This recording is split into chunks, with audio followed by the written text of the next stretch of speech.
Hi everyone, welcome to this video lecture. Myself, M. Krishna, working as Assistant Professor in EEE Department, St. Peter's Engineering College. In this video, we are going to discuss about AC circuit analysis. In this AC circuit analysis, the following are the contents: AC fundamentals, which we are handling sinusoidal voltage waveform and alternating quantity, RL and C elements, and we'll discuss the concept of impedance, power in AC circuits. The power in AC circuits having three forms. With the help of power triangle, we are going to discuss three powers. Then AC series circuits. There, the three elements R, L and C are connected in different manner and connected across the AC source, and we are going to discuss the behavior of circuit. After that, resonance. Resonance is a very important topic. It is placing vital role in many electronic applications, and it has it has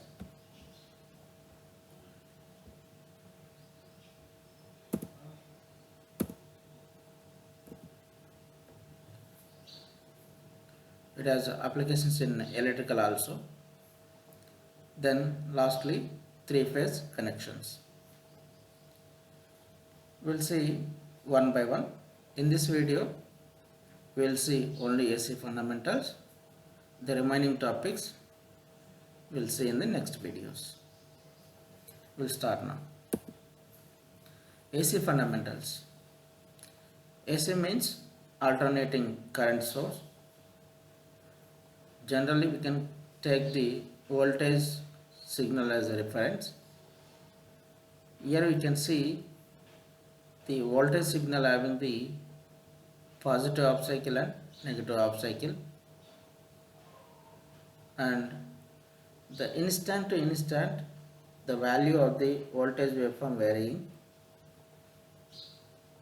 When you see there exists one cycle, the combination of positive half cycle and negative half cycle will call that as a cycle, and we can able to see the voltage source symbol. Voltage source symbol is there with a circle. Inside the circle there is one sinusoidal signal. Basically, sinusoidal waveform having the few definitions. We'll see them. There is one scope that we can see in the slide. In the scope, there is one voltage signal. We can able to see the voltage signal in CRO, cathode ray oscilloscope. So the same is represented beside the scope, that is showing the values also. So on x-axis time is mentioned, on y-axis the magnitude values are mentioned. When we see the waveform clearly, at t equal to 0 milliseconds the voltage is 0, at t equal to 0.5 milliseconds the voltage is increased to 20 volt, at t equal to 1.5 millisecond it reaching to maximum value, that is 40 volt. When you see the milliseconds at 3 milliseconds of time, voltage is reaching back to 0. Then after that it is increasing in reverse manner. When at 4.5 milliseconds it is reaching minus 40 volt. Like that, the voltage waveform is varying from instant to instant. The cycle time is 6 milliseconds. The voltage has a peak value of 40 volts. Frequency. The number of cycles per second of a waveform is defined as frequency, and we can able to see the different types of frequencies which are available in the figures.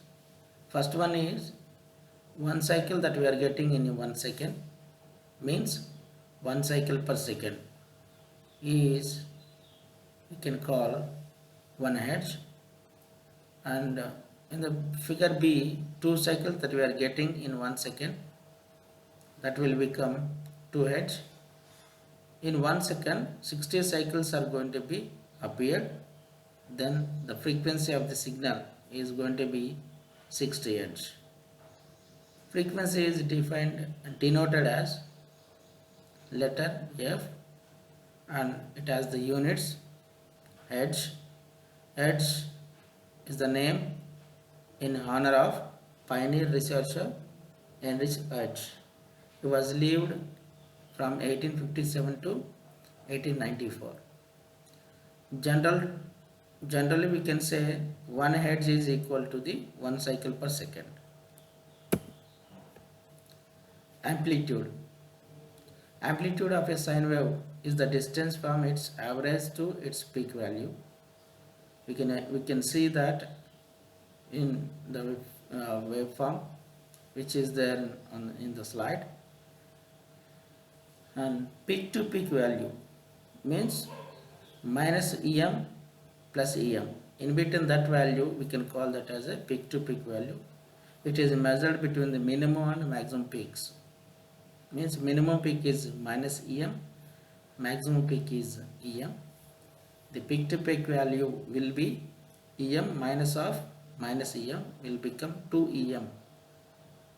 Then peak value of voltage or current is its maximum value with respect to 0, means it is from 0 to positive side. Maximum value is nothing but the peak value. Average value. Each mid-ordinate value of an alternating waveform is added to its next ordinate value, and the added total is divided by the total number of mid-ordinates. With this we will get the average value. Average value is given by a formula.